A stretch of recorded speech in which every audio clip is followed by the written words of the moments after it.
로마서 1장부터 8장까지는 공부했던 것처럼 그런 구절들을 정리하시면 되고요.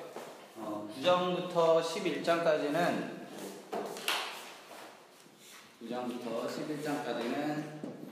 이스라엘 구원 문제예요.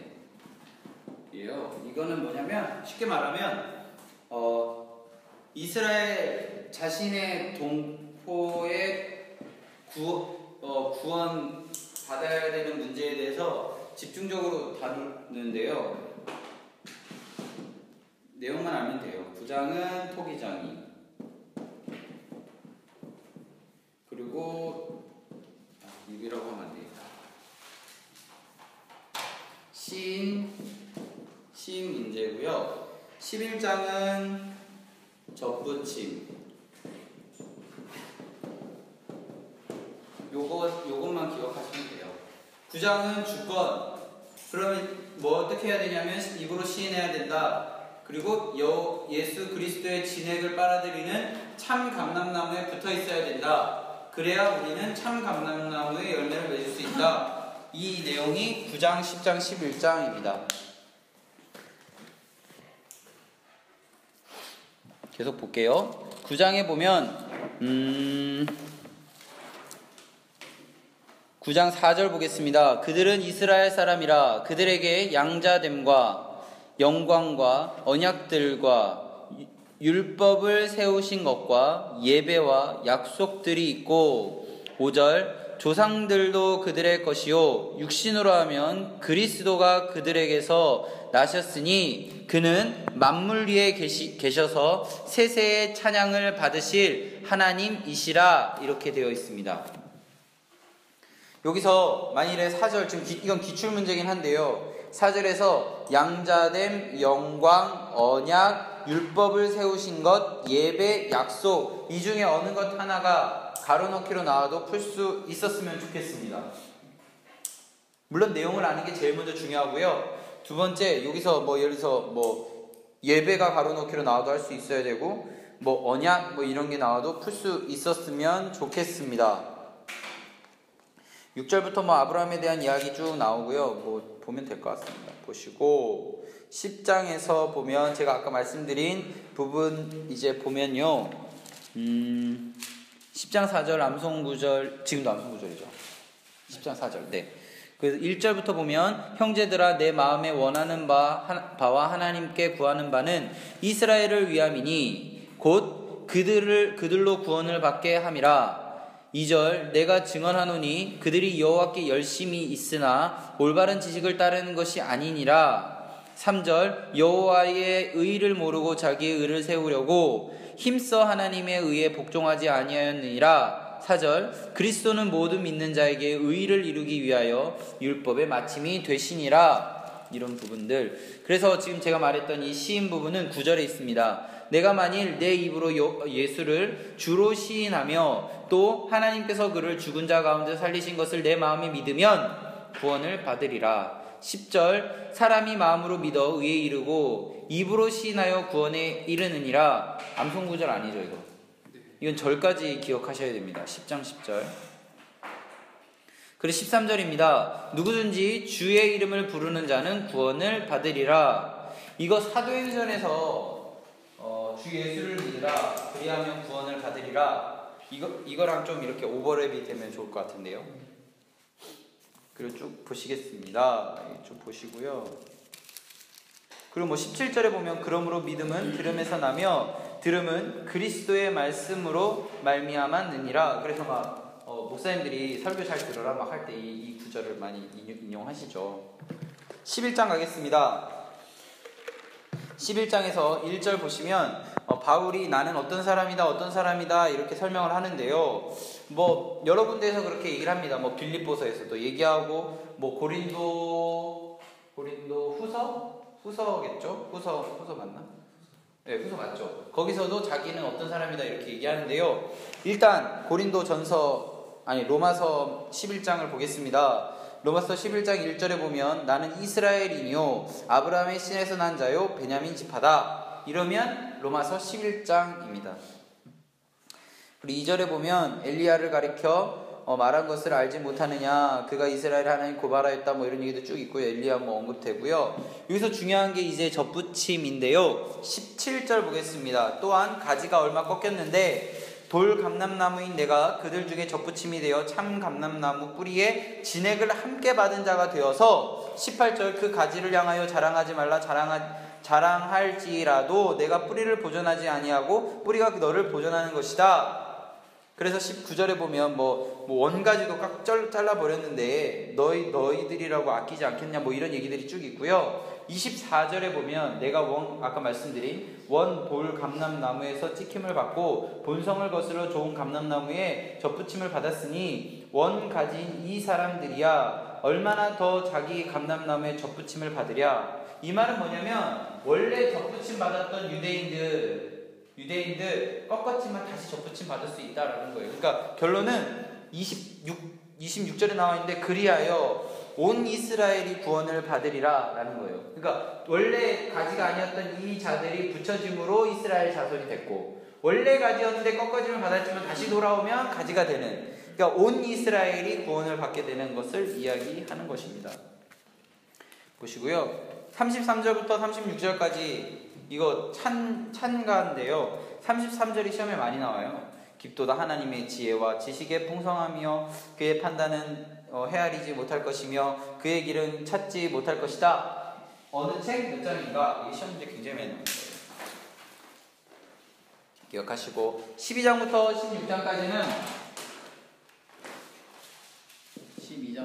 16장까지는 윤리입니다. 어떻게 살아라 이런 얘기들. 12장은 예배 보겠습니다. 12장은 예배입니다. 1절 그러므로 형제들아 1장부터 11절까지 다 들은 너희들아 이거예요. 그럼 이렇게 살아라 형제들아, 내가 하나님의 모든 자비하심으로 너희를 권하노니 너희의 몸을 하나님이 기뻐하시는 거룩한 산제물로 드리라. 이는 너희가 드릴 영적 예배니라. 2절 너희는 이 세대를 본받지 말고 오직 마음을 새롭게 함으로 변화를 받아 하나님의 선하시고 기뻐하시고 온전하신 뜻이 무엇인지 분별하도록 하라. 1절 2절 그럼 뭐 암송구절이고 막 그래서 다 알 거라고 생각하고요. 그래서 이 예배 어떻게 하냐면 봉사 이렇게 해라. 교회에서의 봉사 이렇게 해라인데요. 3절에 보면 내가 내게 주신 은혜로 말미암아 너희 각 사람으로 말하노니 마땅히 생각할 그 이상의 생각을 품지 말고 오직 하나님께서 각 사람에게 나누어 주신 뭐대로 믿음의 분량대로 지혜롭게 해라. 4절 우리가 한 몸으로 많은 지체를 가졌으나 모든 지체가 같은 기능을 가진 것이 아니니 5절에 보면 이와 같이 우리 많은 사람이 그리스도 안에서 한 몸이 되어 서로 지체가 되었느니라. 6절 우리가 주신 은혜대로, 은혜라는 단어 신기하죠? 은혜대로 받은 은사가 각각 다르니 여기서부터 외워야 됩니다. 예언이면 믿음의 분수대로, 그리고 7절 섬기는 일이면 섬기는 일로, 가르치는 자면 가르치는 일로, 위로하는 자면 위로하는 일로, 구제하는 자는 성실함으로, 다스리는 자는 부지런함으로, 긍휼을 베푸는 자는 즐거움으로. 이거 가려놓기로 많이 나와요. 그래서 예언은 믿음의 분수대로, 그 다음부터 이제 앞글자만 따서요. 섬섬 가가 위위 구성 다부 긍절 뭐 이렇게 외웠는데요. 저는 그때 이거 외울 때 구성의 아줌마 있잖아요. 구성의 아줌마. 구성의 아줌마가 다부지다 이렇게 외웠어요. 다부져서 마음에 와닿지 않으시죠? 구성 다부 긍절 이렇게 외우시고요. 하여간 뭐 어떻게든 외우세요. 이거 꼭 시험에 많이 나와요. 기출문제 보시면 아실 거라고 생각하고, 그러면 이제 봉사를 해서 공동체 생활은 어떻게 해야 되냐면요. 9절 사랑에는 거짓이 없나니 악을 미워하고 선에 속하라. 10절 형제를 사랑하여 서로 우애하고 존경하게 서로 먼저 하고. 11절 쭉 보시고요. 13절 성도들의 쓸 것을 공급하며 손대접하기를 힘써라. 이런 식으로 예배, 봉사, 그러니까 은사죠. 은사 어떻게 하고 공동체를 어떻게 세워가라. 이런 얘기들이 쭉 나옵니다. 13장 가겠습니다. 그럼 국가 권력에 대해서는 어떻게 해야 되냐라는 물음이 생기죠.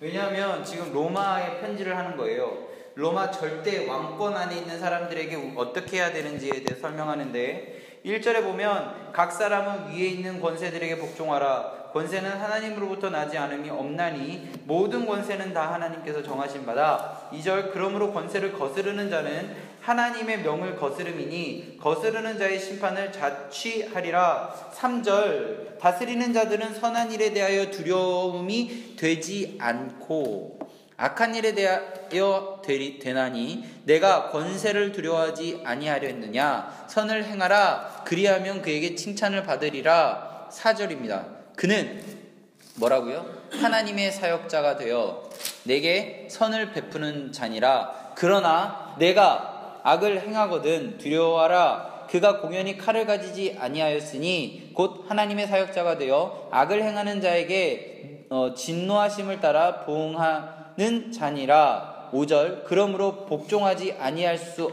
없으니 진노 때문에 할 것이 아니라 양심을 따라 할 것이다. 이 내용들의 내용은 구체적으로 이야기하면 지금 현 시대에 적용하기에는 조금 어려운 부분이 많아요. 왜냐하면 로마인들을 대상으로 한 편지이기 때문이에요. 그래서 이 내용을 가지고 지금 이건 저의 진짜 제 사견인데 정치인들한테까지 적용하는 건 조금 어려움이 있는 것 같아요. 제 생각에. 아닐 수도 있어요. 자, 8절 보겠습니다. 그래서 1절부터 7절까지는 시험에 잘 안 나와요. 사실은. 여러 가지 해석상의 문제가 있기 때문에. 8절에 피차, 사랑의 빛 외에는 아무에게든지 아무 빛도 지지 말라. 남을 사랑하는 자는 율법을 다 이루었다. 왜냐하면 10절 사랑은 이웃에게 악을 행하지 아니하나니 그러므로 사랑은 율법의 완성이기 때문이다. 그래서 8절이랑 10절은 절까지 기억해야 됩니다. 13장 8절과 10절은 절까지 기억해야 되고요. 자, 그러면 사랑의 빛 외에는 아무 빛도 지지 말고 사랑은 율법의 완성이기 때문에 여기서요 우리가 해야 되는 게 나오는데요. 12절입니다. 빛의 갑옷을 입어야 됩니다. 어둠의 일을 벗고 빛의 갑옷을 입자. 12장입니다. 그리고 13절 14절입니다. 낮에는 이렇게 쭉 방탕하거나 술 취하거나 음란하거나 호색하거나 다투거나 시기하지 말고 이게 여기서 말하는 어둠의 일에 속한 거예요. 이걸 벗고 14절 오직 주 예수 그리스도의 옷을 입고 정욕을 위하여 육신의 일을 도모하지 말라. 이 구절 때문에요. 제가 앞에 있는 위로부터의 권세의 부분에 우리나라 정치인들을 적용하고 싶지 않은 거예요. 저는. 그래서 그런 거고 여기까지 이해되시죠? 14장 가겠습니다. 14장 믿음이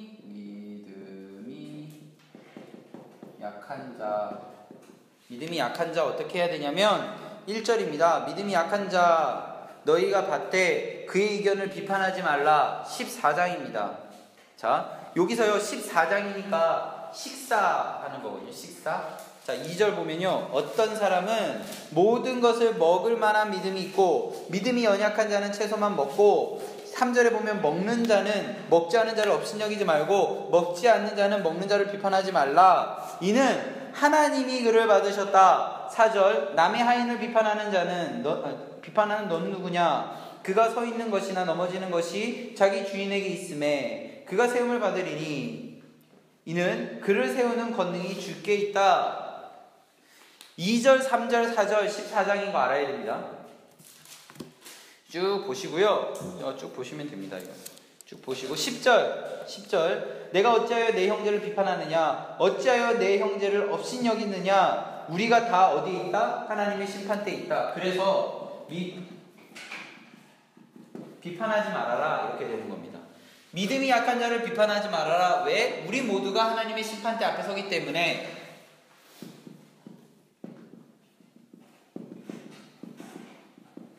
하나님의 심판대 14장 10절입니다. 기억하시고요. 15장 가겠습니다. 15장 14장과 15장은 비슷한 맥락인데요. 14장은 믿음의 약한 자의 초점에 맞춰져서 하나님의 심판대까지 갈 수 있고요. 15장 1절 믿음이 강한 우리는 마땅히 믿음이 약한 자와 약점을 담당하고 자기를 기뻐하지 아니한다. 자, 14장의 내용은 비판하지 말아라에 포커스가 맞춰 있다면 15장은 보호해줘라에 포커스가 맞춰 있습니다. 보호해줘라. 자, 여기 보시면요, 약점을 담당하고 자기를 기뻐하지 아니할 것이라. 2절 우리 각 사람이 이웃을 기뻐하게 하되 선을 이루고 덕을 세우도록 할지니라. 무슨 말인지 알겠죠? 3절에 보면 그리스도께서도 자기를 기뻐하지 아니하셨나니 기록된 바 주를 비방하는 자의 비방을 우리에 미쳤다, 뭐 이런 얘기들이 있고요. 4절에 보면 성경의 위로로 소망이 가진 자. 5절에 보면 인내와 위로의 하나님이 너희로 그리스도 예수를 본받아 서로의 뜻을 갖게 하고, 6절에 보면 한 마음과 한 입으로 하나님, 뭐 이렇게. 결론은 보호해야 하는 이유는 6절에 나와 있는 한 마음과 한 입으로 어떻게 해요? 영광을 돌리게 하기 위해서입니다. 그러니까 14장과 15장은 사실 똑같은 얘기인데 이야기의 전개가 조금 다른 거예요. 너의 기준으로 믿음이 약해 보이는 자를 비판하지 말아라. 너도 하나님의 심판대에 섰기 때문이다. 자, 15장 그들을 보호해주라. 왜냐하면 그들도 너와 함께 마음을 합해서 한 마음과 한 힘으로 하나님께 영광을 돌리기 위해서다. 이런 흐름. 14장과 15장의 이야기 흐름이 조금 다르게 진행되어지는 것을 조금 이게 느껴진다면 14장과 15장의 그 구절이 탁 나와도 이게 14장이구나, 이게 15장이구나, 이렇게 정리를 좀 하실 수 있을 텐데요. 바로는 안 되겠지만 이렇게 여러 번 하시면 될 것 같습니다. 쭉 보시고요. 14절부터 쭉 보겠습니다. 14절부터 쭉 보시면요. 16절 이 은혜는 곧 나로 이방인을 위하여 그리스도 예수의 일꾼이 되어. 혹시 사도행전 9장 기억나세요? 사도 바울이 세움받은 이유 3가지 중에 하나가 이방인을 위한 그릇이잖아요. 그 이야기를 다시 하는 거예요. 그래서 예수의 일꾼이 되어 하나님의 복음을 제사장 직분을 하고 뭐 이방인의 제물을 뭐 드리는 뭐 이야기가 됐다. 이게 로마서 15장에 나온다는 것. 이방인을 위하여 그리스도 예수의 일꾼. 이거는 사실 갈라디아서에도 나와요. 너는 할례자에게, 나는 무할례자에게, 뭐 이런 거. 친교의 악수. 이거 갈라디아서 갔을 때 다시 할 거고요. 그래서 17절부터 보면 그러므로 내가 그리스도 예수 안에 하나님의 자랑함을 쭉 보고요. 넘어가겠습니다. 19절 표적과 기사의 능력으로 성령의 능력으로 이루어졌는데 그리하여 내가 그 예루살렘으로부터 두루 행하여 어디까지? 일루리곤까지 그리스도의 복음이 편만하게 전했다. 20절 또 내가 그리스도의 이름을 부르는 곳에서 복음을 전하지 않기로 힘썼는데 이는 남이 터 위에 건축하지 않았다. 이거 그 20절은요 나중에 선교학 이런 거 할 때 배우는 건데 그 바울의 선교 원칙이었대요. 바울은 누가 복음을 먼저 전한 곳에 가서 절대 복음을 전하지 않는 그런 원칙이 있었대요. 이거 기억하시고 이게 15장인 걸 알아야 됩니다. 기억하시고요. 다 보면 너무 좋겠지만 26절 이는 마게도냐와 아가야 사람들이 예루살렘 성도 중 가난한 자를 위하여 기쁘게 얼마를 연보하였다. 그 연보를 가지고 온 거예요. 그러니까 헌금. 연보가 헌금인 거 아시죠? 어디가 냈냐면 마게도냐와 아가야. 그러니까 유럽 사람들이 낸 거죠. 보시면 되겠습니다. 보시고 16장 가면 16장 1절부터 16절까지 많은 사람들의 이름이 나오는데 시간 나면 외우세요. 시간 나면 외우시고 꼭 외워야 되는 사람만 지금 알려드릴게요. 1절에 보면 갱그리아의 일꾼이 있는데요. 그 일꾼이 이제 여성 지도자 베베입니다. 기억하셔야 됩니다. 이건. 그리고 두 번째 5절에 보면 에베네도라는 사람한테 문안하는데요. 이 사람은 아시아에서 그리스도께 처음 맺은 열매입니다.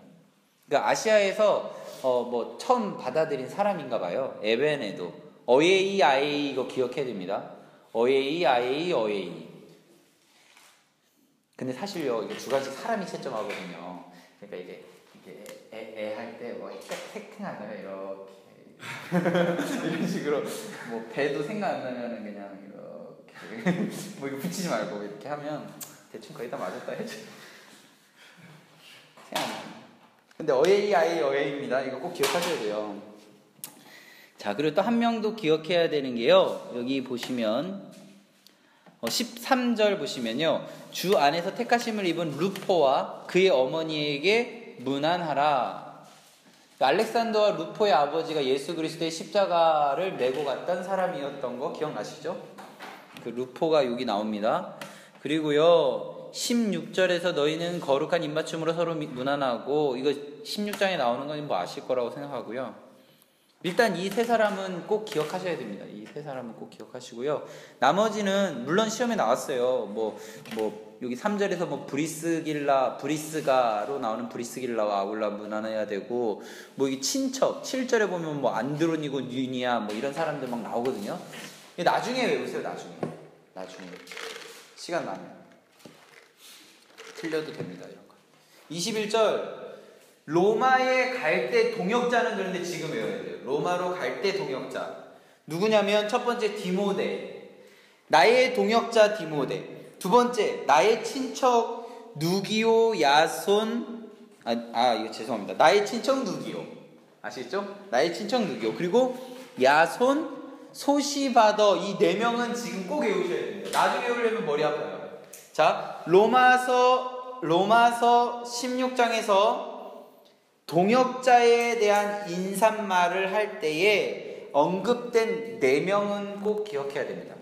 물론 이렇게 따지면 친척이라고 하면 친척 뭐 7절에 보면 내 친척 막 이렇게 하지 마시고요. 21절에서 나의 동역자 디모데, 나의 친척 누기오 야손 소시바더 너희에게 문안하노라. 이 편지를 기록한 누구요? 나 더디오. 자, 그러면 나의 동역자 할 때 이 나는 누굴까요? 더디오를 의미하는 거겠죠.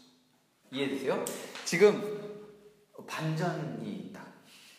여기서 21절부터 나의 동역자 디모데 할 때 이 나는 바울이 아니라 22절에서 나 더디오를 생각하면 더디오예요. 그래서 21절부터 나온 이 사람의 이름은 꼭 기억해야 된다는 거죠. 이 앞에 있는 사람들은 바울의 동역자고 뭐 바울이 문안하는 사람이면 21절에서 이렇게 얘기하는 것은 더디오가 이거 문안하는 겁니다. 아시겠죠? 그래서 이 대필자 더디오 뭐 시험에 많이 나왔으니까. 그리고 뭐 가이오도 나오고 뭐 에라스토도 나오고 뭐 나오는데요. 뭐 이 정도 하면 될 것 같습니다. 그리고 25절부터 27절까지는 뭐 계시 창가라고 그래서 전에 기억나시죠? 제가 11장 마지막, 16장 마지막, 8장 마지막에 이렇게 창가가 나온다는 거. 근데 시험에는 8장 마지막, 11장 마지막이 많이 나와요. 이거는 많이 안 나오고요. 이렇게 해서 로마서를 마치고 오늘은 여기서 마치도록 하겠습니다.